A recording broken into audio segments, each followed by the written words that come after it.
नमस्कार दोस्तों, मैं सुखदेव साहू। आज आपको बताऊंगा दोस्तों संबलपुरी ओरिजिनल लूप है। ये संबलपुरी ओरिजिनल 81 BPM स्केल है, सी शार्प मेजर। दोस्तों ये काफ़ी ओरिजिनल लूप है। दोस्तों वीडियो में बने रहिए। नए तो हमारे चैनल को लाइक शेयर कमेंट सब्सक्राइब जरूर करें। इसमें 1 से लेकर 35 फाइल है। दोस्तों ये देख रहे हैं 1 से लेकर 35 फाइल है।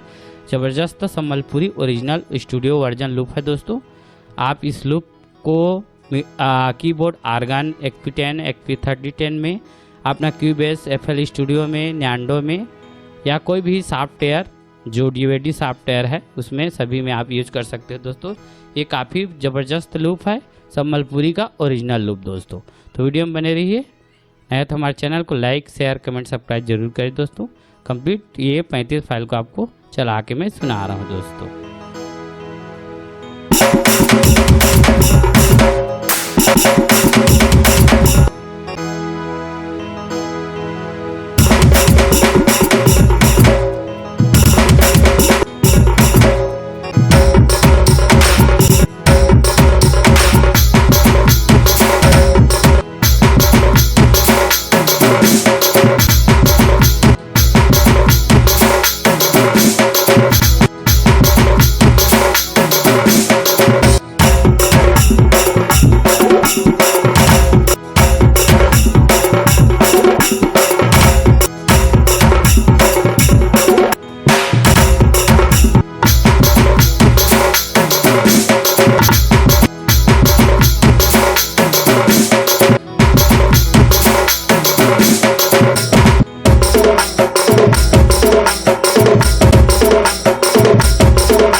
इस तरह का ये लूप था। दोस्तों ये लूप आपको काफ़ी अच्छा पसंद आया होगा। ओके, थैंक्स एंड नमस्कार दोस्तों।